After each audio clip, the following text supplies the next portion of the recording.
Okay, well, first of all, I just want to apologize in advance for my mom kind of gave me her sensitive gene, so I kind of cry about everything. So, also, the font of my speech is like microscopic. So That's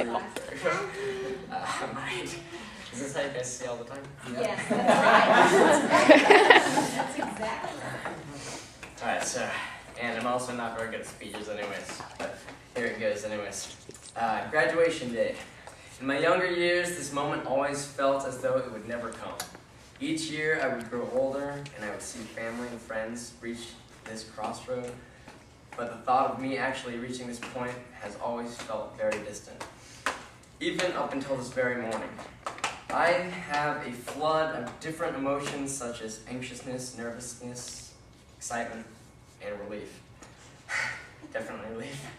Immediately, I can recall a few times in the past that I remember a couple of these same emotions very well, such as the day my family and I moved to Turkey. I had no idea what was in store for us, and I was anxious to discover it, just as I'm anxious now to discover what plans God has written for my life. Also, you can't quite put into words the effect on a 5-year-old's imagination after you tell him you're moving to a far-off country named after a type of meat. In addition to that, I remember how nervous I was when my mother hired our first maid upon our arrival in Turkey. That old lady hobbled into our home and immediately pinched both mine and my sister Lauren's cheeks between her fingers and rambled on in gibberish. This was an immediate red flag in my book.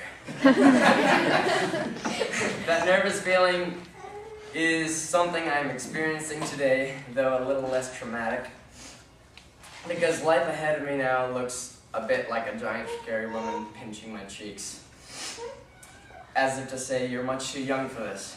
But I have every confidence that I'm able to succeed with the continued help and support of my friends and family, and of course, Jesus Christ. So moving on, I have a lot of people to thank for guiding me and mentoring me to this day. First of all, I'd like to start with Matt and Kimberly Roddy, who are youth pastors here at Westminster. And, where am I? Oh yeah, okay. I just want to thank them for providing this environment here where I can just be myself, and for devoting their time to all the youth. It's meant a lot to have their encouragement and support.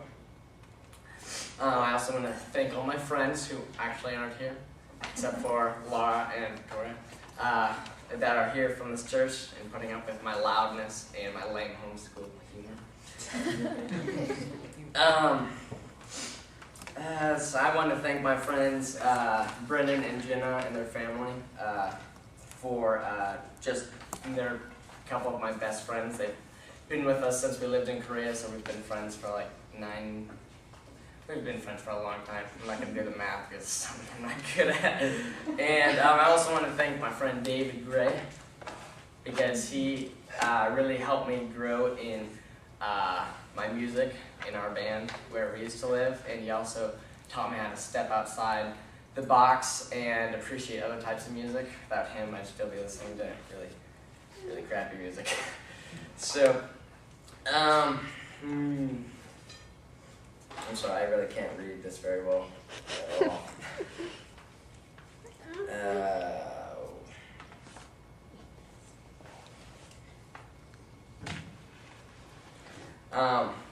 Also want to thank Laura, who is my new, I have an adopted sister, but she's my newest adopted sister. And, I'm always going to be there for you as a big brother in your life, okay? Just wanted to let you know. And Victoria, I wanted to thank you because you've become an amazing friend of mine. You've taught me so much and helped me grow in my faith tremendously. And you have truly inspired me in so many areas of my life. You've never failed to give me encouragement and support, to listen to what I have to say and what I'm feeling and help me understand it. You are one person that also always keeps me thinking. Nana, you have always understood and took care of me.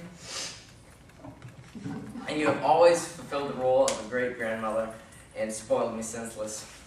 You were the only person in the world that would ever watch The Lion King with me, beginning to end 3 times in one day. I want to thank Noe, who also fulfilled the role of a great-grandmother and spoiled me and my siblings with hot bran muffins every morning when we stayed at their house. And Granddaddy, who never stopped encouraging me in my love for music. Some of my favorite memories are with the whole family playing cards around the table, and Nomi would always be winning, but she's always so sweet about it that you couldn't be upset about losing 6 hands in a row. And Granddaddy's jokes and riddles, and that he'd always be telling. I will always cherish one of my last memories I made with Granddaddy, and that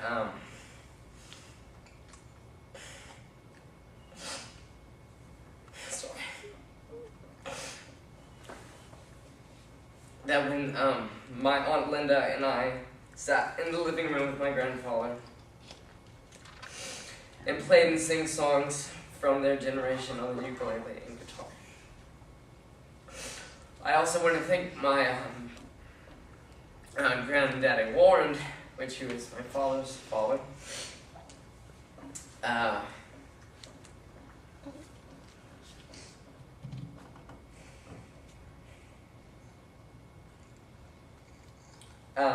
Because he's always supported me in whatever it is I told him that I wanted to do, which was always a different answer when I talked to him. He'd always make a great effort to go out and find information and articles on that subject so we could further our knowledge with it, and he was always very supportive.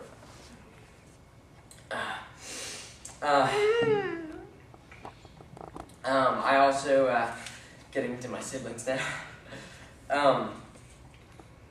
Michaela has always been kind of the second mother in the house, behind Alexa. And she always took care of us when our parents were out of town and was always trying to make peace when my parents had a date night. Because there was always some type of confrontation. There was always someone getting hurt or hit with something. I also want to thank Zach. He was out of the house when I was pretty young, not super young, but young enough. But he always made sure that he stayed connected with with me and the rest of my siblings. He always made sure to find something that we had in common, which was music. He didn't play as much music as I did, but we always listened to the same types and were able to connect in that way. We still do today. Alexa taught me a lot of different things. You taught me how to be patient a lot of times, and you also taught me how to really just express myself artistically, because you're a very, very artistic person, and I guess you were the one person in the family that went a different direction than everyone else, and have really just showed me that it's okay to do something